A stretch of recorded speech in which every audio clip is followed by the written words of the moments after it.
Welcome back. In just about 4 hours, a new short-term ceasefire is expected to take effect in Sudan, and that's raising hopes for millions of desperate civilians.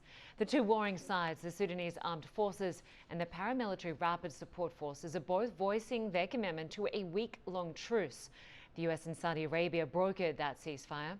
It's hoped it will allow aid groups to get supplies through to civilians who are trapped by the conflict. Doctors say hundreds of people have been killed since violent clashes erupted between the two factions in mid-April. Well, Sudanese political commentator Dallia Abdelmoniem joins us now. She's a resident of the Al Marat neighborhood near Khartoum's airport, but today she's joining us via Skype from London. Good to have you with us. Thank you for having me. So a week-long ceasefire is meant to start in the coming hours to allow the delivery of aid to those who need it most. But given the violations we've seen of recent ceasefires, will this one happen? What are your expectations?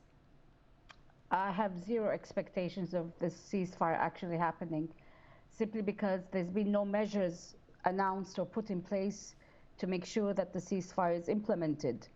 There's been no punitive measures announced as to if either side violates this agreement, what will happen. So basically, they can do whatever they want. I mean, unless they have secret agreements that haven't been announced yet, I don't think either side will abide by this agreement. I mean, already hospitals and safe havens, schools and places of worship have been attacked by both sides. So it doesn't mean anything. And you've written in recent days that the army certainly doesn't want a ceasefire. Just explain. I don't think either side actually wants a ceasefire, simply because they both want to win. End of the day, it's a war between these two sides, and neither is going to give an inch to the other. So the ceasefire, if anything, maybe will just help them regroup, get their men in place, but it means nothing because it's just a short term. It's a plaster on an open wound. It's not going to end this war. It's not going to make the lives of 44 million Sudanese any better. It hasn't so far. The aid hasn't reached those who need it most. There are still millions of Sudanese trapped inside Sudan. Supplies are running short. Medical hospitals are literally, I think in the whole country there's something like 29 hospitals still working in a country of 45 million.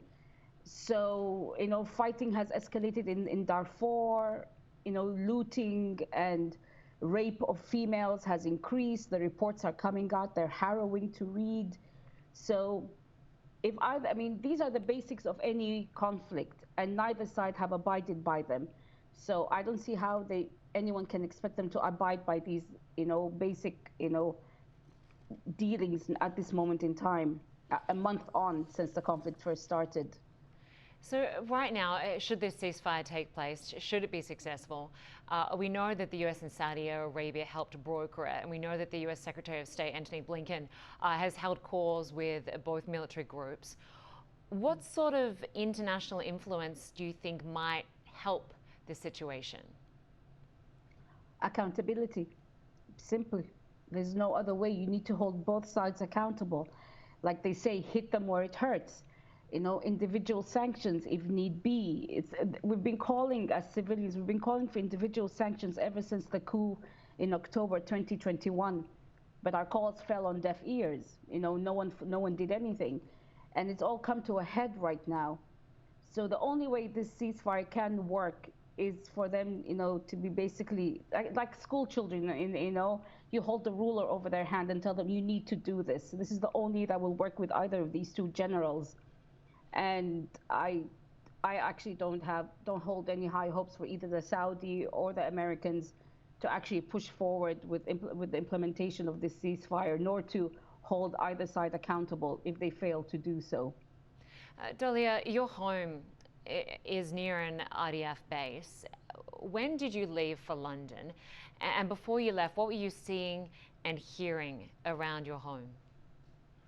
I mean, since day one, we were just bombarded by the sound of blasts and artillery and gunfire. Our house was hit by a rocket.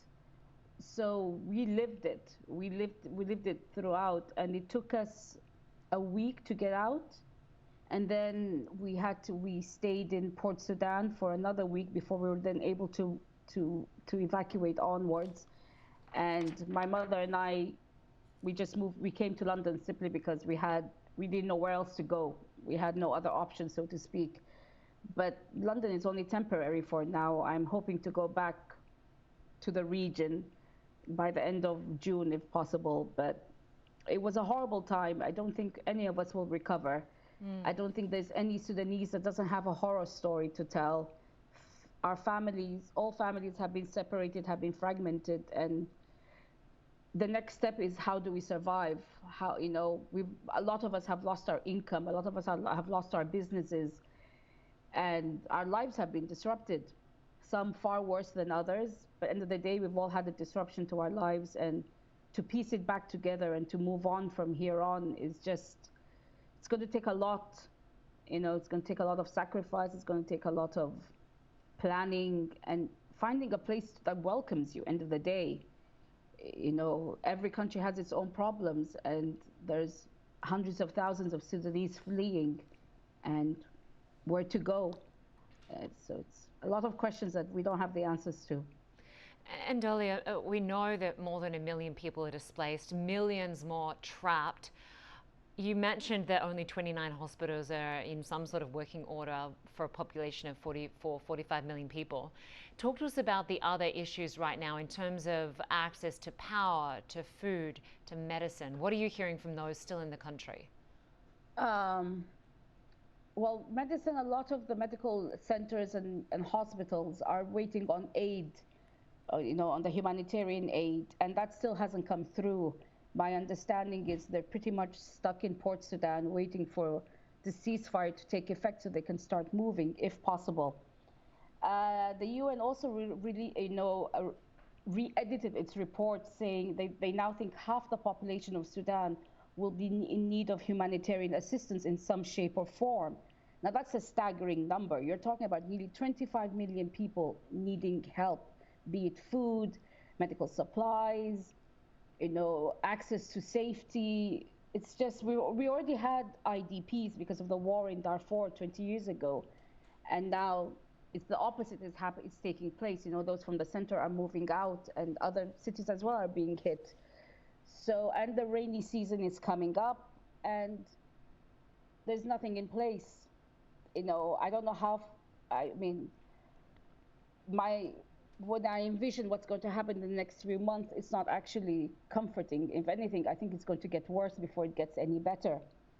So I do hope this ceasefire holds, but hope for the worst, plan for the worst, hope for the best, so to speak. But it's not looking good, and it worries me as to where we are, where we will be, and what's going to happen next, because I don't think anyone knows. Yeah. Dallia Mohamed Abdelmoniem, we appreciate your time. We wish you, your family, and everyone in your country all the very best. Thank you very much. Thank you. Well, still to come, another groundbreaking moment for space exploration. Find out who's aboard the latest rocket to launch into space.